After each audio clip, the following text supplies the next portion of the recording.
At a certain point in life, you start to notice something. The heroes of most movies are young. They're usually in their 20s or early 30s. They fall in love, build companies, save the world, make terrible mistakes, and then grow from them. But once you're over 40, many of those stories no longer happen to you. And if you're much older than that, Hollywood often acts as if you've disappeared entirely. This isn't just a feeling. In the 100 highest-grossing films in North America in 2015, characters over 60 accounted for only a small fraction of all speaking roles. Far less than their share of the real population. The spotlight belongs to the young. Older people are often portrayed as wise grandparents in the background, or as stubborn obstacles standing in the way of younger protagonists. But is this merely ageism? Or is it actually describing something real? Because when we look at reality, something interesting appears. Most major achievements aren't accomplished by 20-year-olds.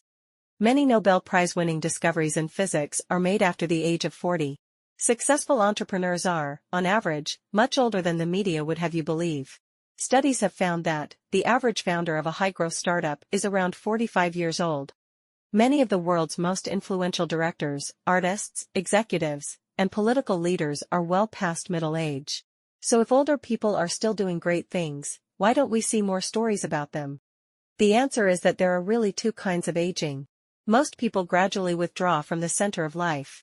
They settle into routines, prepare for retirement, and stop creating uncertainty. But a smaller group never seems to slow down. Scientists call them superagers. And understanding why they are different leads us to one of the most important ideas in decision theory: the trade-off between exploration and exploitation. If you want your life to keep generating stories, you have to keep exploring. In decision science, exploration means trying new things. A new city. A new skill. A new project. A new idea. Anything that carries uncertainty, risk, and the possibility of unexpected rewards. Young people explore naturally. They have no territory yet. They haven't found their place in the world. Everything is new. But by middle age, most people have already built a comfortable life. They found a career, a social circle, a routine. Instead of exploring, they begin exploiting. Exploitation means making the most of what you already know. You stick with the restaurant you love. You stay in the industry you've mastered. You repeat the strategy that worked before. And honestly, that sounds reasonable. If you've already built a good life, why keep searching? The problem is obvious. What if there's something even better out there? Computer scientists study this problem through what's called the multi-armed bandit problem. Imagine standing in front of a row of slot machines. Each machine has a different payout rate. You don't know which one is best. You have only a limited number of coins. Do you keep trying new machines to gather information? Or do you keep playing the one that already seems pretty good? Exploration gains information. Exploitation gains immediate rewards. Life works exactly the same way. Trying a new restaurant is exploration. Returning to your favorite restaurant is exploitation. Developing a new product is exploration. Scaling your best-selling product is exploitation. The challenge is deciding when to do each. The first principle is simple. Explore first. Exploit later.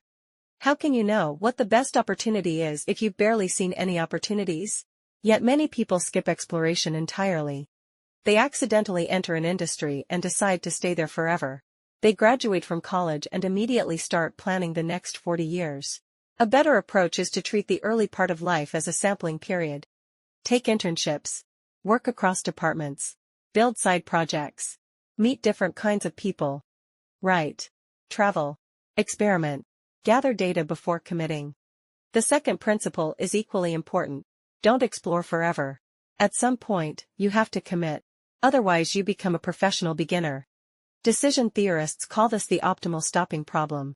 One famous version is sometimes called the secretary problem. Imagine you're looking for a life partner. You shouldn't marry the first person you meet. But you also shouldn't keep searching forever. Mathematically, the optimal strategy is surprisingly elegant. Explore enough options to understand what you're looking for, then commit when you encounter the next option that meets that standard. The lesson is broader than relationships. Eventually, exploration must become exploitation. Knowledge without commitment produces very little value. But here's the third principle. And it's the one most people forget. Even after you've found something great, keep exploring. This sounds counterintuitive. After all, if your current strategy is working, why risk changing anything? Because every successful strategy eventually runs into diminishing returns. The better your current situation becomes, the stronger the temptation to stop exploring. And that's exactly when exploration becomes most important. By the time your old strategy stops working, it may already be too late. Mathematicians have a way to think about this. It's called the Gittins Index. The details are complicated, but the intuition is simple. The value of exploration depends on how much future you have left. If you expect decades ahead of you, exploring is extremely valuable. A new opportunity discovered today can generate benefits for years. But if you're about to leave the game, retiring, relocating, or nearing the end of life, then exploiting what you already know often makes more sense. The longer your remaining horizon, the more valuable exploration becomes. And this is where most people make a mistake. Many people enter exploitation mode far too early. They turn 30 and act as if life is over.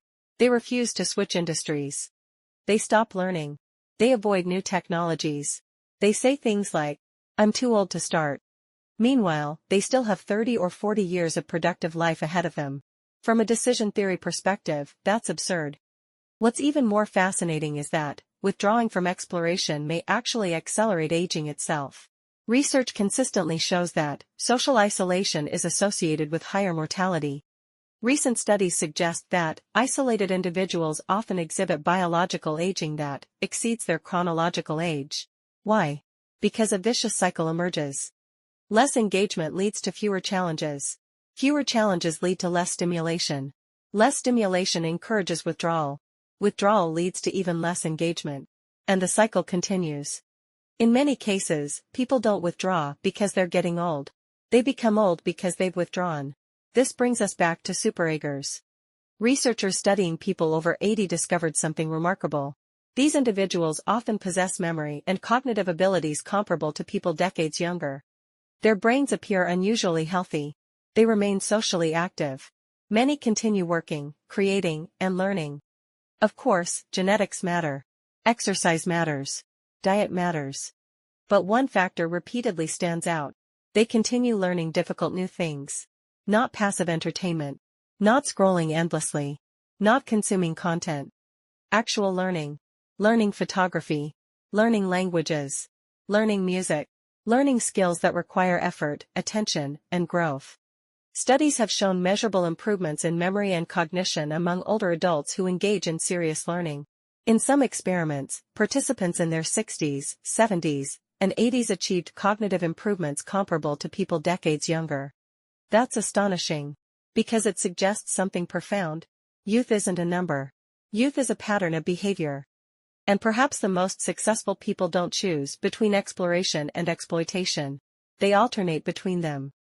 Researchers analyzing the careers of scientists, artists, filmmakers, and innovators discovered a fascinating pattern. Many experience periods called hot streaks. Several years of extraordinary performance. And these hot streaks don't always happen early in life. Sometimes they happen surprisingly late. What predicts them? A cycle. First comes exploration. Then exploitation.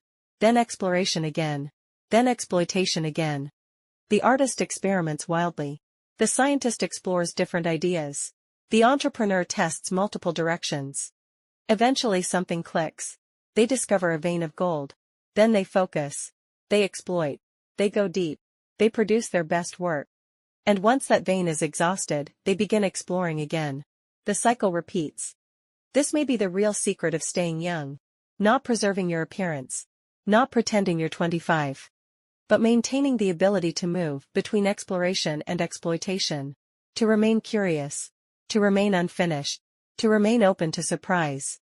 Movies love young protagonists because young people naturally explore. But perhaps what we truly admire isn't youth itself. Perhaps what we love is the act of turning uncertainty into discovery. And as long as you're still doing that, you're still young. That's it for today's content. Thank you for watching, and I'll see you in the next video.